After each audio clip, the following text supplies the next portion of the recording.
bisa jauh-jauh dari bahasa Arab.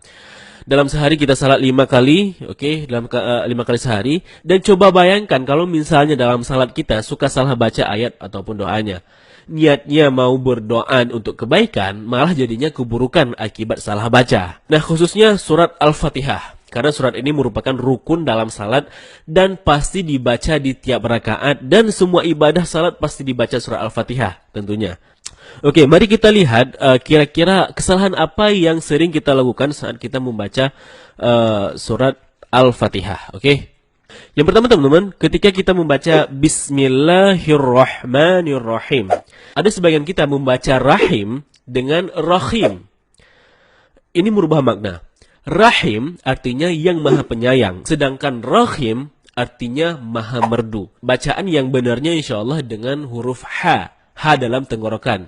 Jadinya Rahim, bukan Rahim. Kalau teman-teman bacanya Rahim, itu dapat merubah makna atau arti dari ayat suci Al-Quran. Kesalahan kedua, ketika membaca Alhamdulillahi Rabbil Alamin.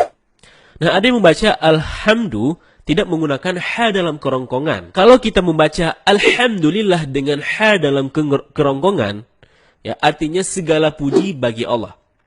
Nah sebaliknya, kalau kita baca Alhamdu, H bukan tenggorokan, maka artinya segala kematian. Jauh berbeda. Begitu juga terkadang kita malas mengucapin huruf Ain. Jadinya ketika kita membaca Alhamdulillahi Rabbil Alamin, malah dibaca Alamin. Alamin menggunakan huruf Ain artinya semesta alam. Nah kalau Alamin artinya sakit. Kalau kita baca dari awal Alhamdulillahirabbil alamin, maka artinya sangat fatal. Segala kematian bagi Tuhan orang-orang yang sakit. Subhanallah, maknanya jauh 180 derajat. Tanpa sengaja kita malah memaki Allah. Nah, kesalahan ketiga teman-teman, ketika kita membaca Iyyaka na'budu wa iyyaka nasta'in. Ada yang membacanya dengan Iyyaka, tidak menekan huruf ya. Seperti sebagaimana kita jelaskan tadi bahwa penekanan itu dapat merubah makna. Kalau kita baca Iyyaka na'budu dengan menekan huruf ya, maka artinya menjadi kepadamulah kami menyembah. Kalau membaca tanpa tekanan seperti Iyyaka na'budu, maka artinya kepada cahaya matahari kami menyembah. Nauzubillah.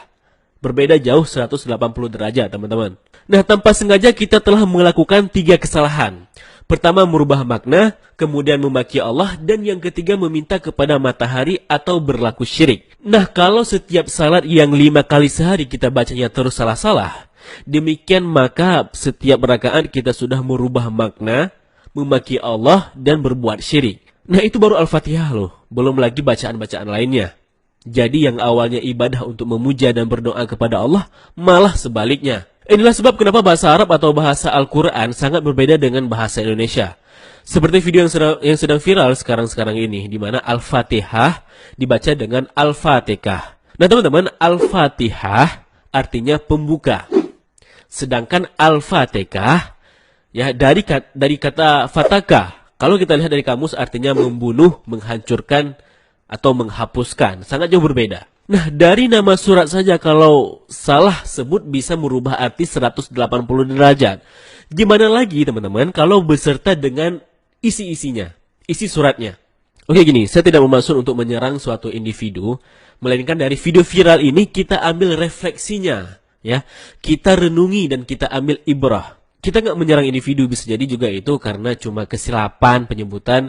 Ya kita sebagai muslim harus bisa saling berbaik sangka. Karena bisa saja kita juga bisa salah seperti itu. Intinya video ini bukan untuk ngerosting orang, tetapi untuk mengambil ibrah dan pelajaran, wawasan serta ilmu pengetahuan. Bahwa bahasa Arab itu tidak seperti yang kita bayangkan. Dan semoga setelah ini kita bisa lebih banyak mempelajari ilmu tajwid untuk memperbaiki bacaan kita supaya sesuai dengan kaidah bahasanya. Dan saya sendiri jujur belum sempurna dalam pelafalan bahasa Arab. Oleh karenanya sama-samalah kita belajar. Nah terus gimana kalau dulu saya bacanya sering salah-salah? Kan saya tidak tahu apakah saya berdosa. Kan begitu pertanyaannya. Nah teman-teman, dalam Islam ada yang namanya rufi'al qalam. Ya, ini kondisi di mana kamu ditolerir apabila berbuat kesalahan. Ada 3 kondisi di mana kamu berbuat salah namun kamu dimaafkan. Yang pertama, kondisi di mana kamu lupa atau khilaf. Yang kedua, hilang ingatan atau gila. Yang ketiga, tidak tahu atau belum punya ilmunya. Jadi kalau misalnya kamu tidak tahu, ya mudah-mudahan dimaafkan dengan syarat kamu akan belajar dan memperbaiki bacaannya. Dan kalaupun misalnya kamu sudah belajar dan tetap sering lupa, maka juga walaupun begitu kamu tetap berusaha untuk memperbaiki, maka insya Allah akan dimaafkan karena Allah tahu kalau kamu memang ada niat untuk memperbaiki diri. Dan Allah juga tahu kalau kamu lupa ataupun belum tahu. Allah melihat prosesnya loh. Nah mungkin ini saja untuk vlog kali ini. Semoga bermanfaat. Bagaimana pendapat kalian? Tulis di kolom komentar. Nonton pula video lainnya dari Bennyans ID. Jangan lupa like, share, dan subscribe. Terima kasih telah menyaksikan. Sampai jumpa di episode berikutnya. Wassalamualaikum warahmatullahi wabarakatuh. Salam damai.